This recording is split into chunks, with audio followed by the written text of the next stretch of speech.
ici, on est au Rocher à la Voile. Moi, c'est un lieu que j'aime bien parce que il est assez symbolique. C'est de là qu'on voit les régates et puis c'est surtout là où il y a toute l'activité au moment du départ de la Groupama. C'est un peu le dernier lien qu'on va avoir avec les gens qui restent à terre.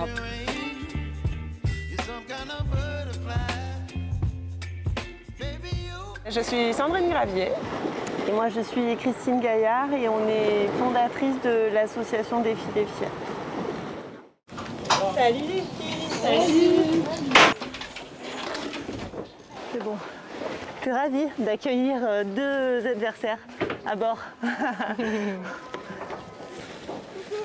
C'est donc une régate informelle, on appelle ça une crépuscule. C'est la respiration dans la semaine. 16 nœuds, rafale à 27.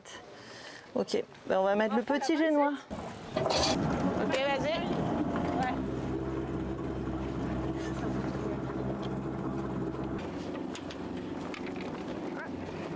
Alba GB.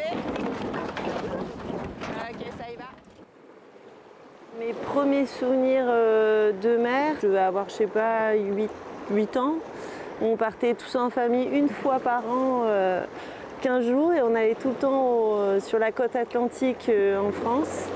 J'avais 2 sœurs et on adorait ça. Comme Christine, j'habitais pas du tout au bord de la mer, mais on allait sur la plage en mer Méditerranée, dans le sud de la France. Je me souviens les premières fois où je suis montée sur un bateau. J'étais beaucoup plus âgée, j'avais 18-19 ans. Et en fait, j'ai tout de suite commencé en régate. Après, j'ai continué en faisant du match race. Et puis, on a eu l'occasion de pas mal voyager. On était déjà en équipage féminin. Et après, je suis arrivée en Calédonie. Et puis, voilà, l'aventure a commencé. J'avais toujours quand même un vrai attrait pour la mer, mais pas spécialement la voile, puisque je connaissais pas trop.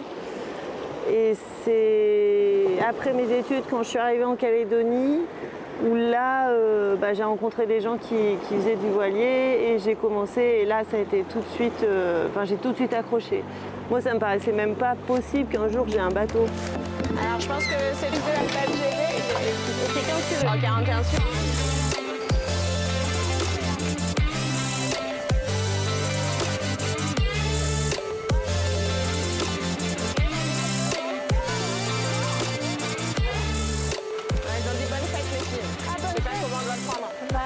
C'est vrai que c'est la journée de la femme. Ouais, mais bon, c'est pas la fête des mères non plus, quoi. C'est la journée des droits de la femme.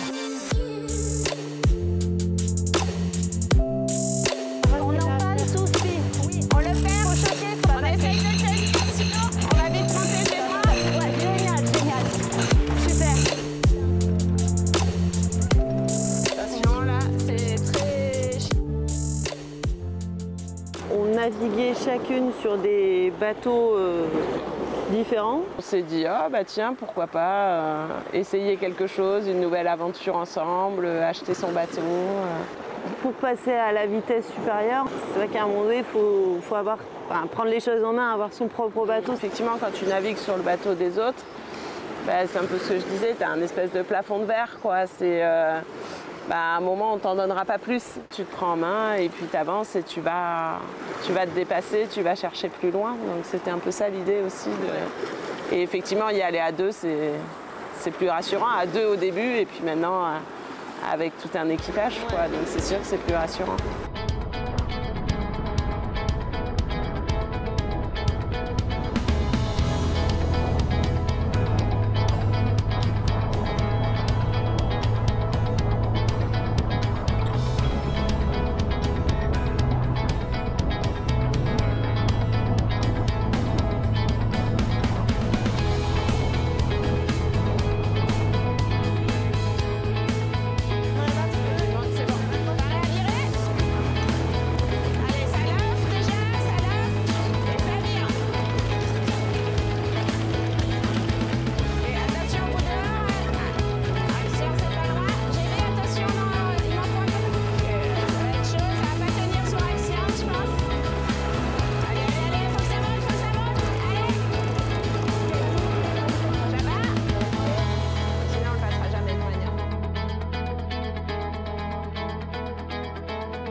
pour nous, c'était clairement un défi.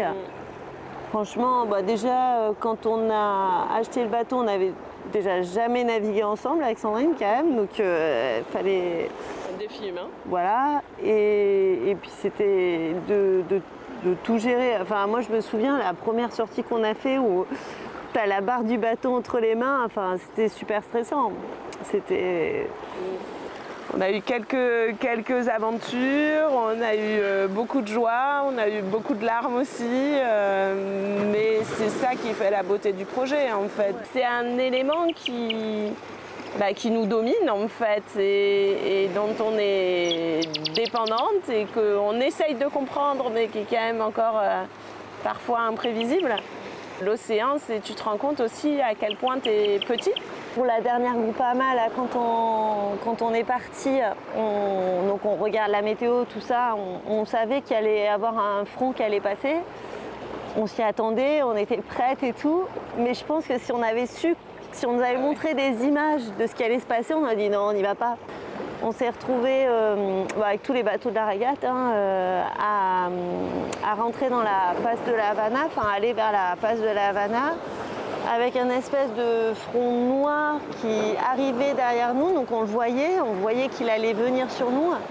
Le vent a tourné, les vagues se sont levées et les vagues étaient énormes. On avait les vagues qui déferlaient dans la passe de la Havana et donc nous, fallait sortir pour aller faire le tour. Tout le monde s'était attaché et je voyais là les vagues, mais vraiment qui déferlaient comme dans les images que tu peux imaginer, quoi. Enfin, qui s'écrasaient sur le bateau, les filles qui bougeaient comme ça.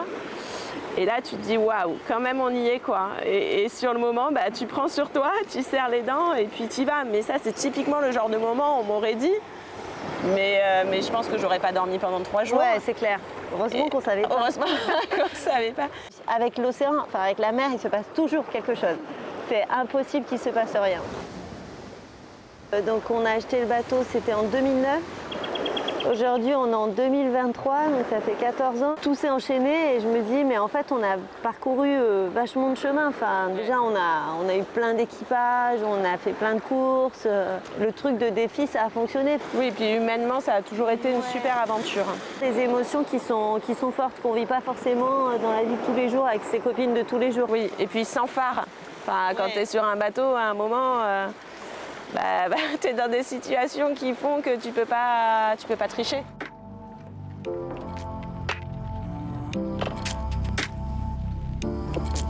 De se retrouver avec un équipage de femmes, il y a un truc, je trouve que ça donne du pouvoir en fait. Ça, voilà, on reprend pleinement notre place, quoi.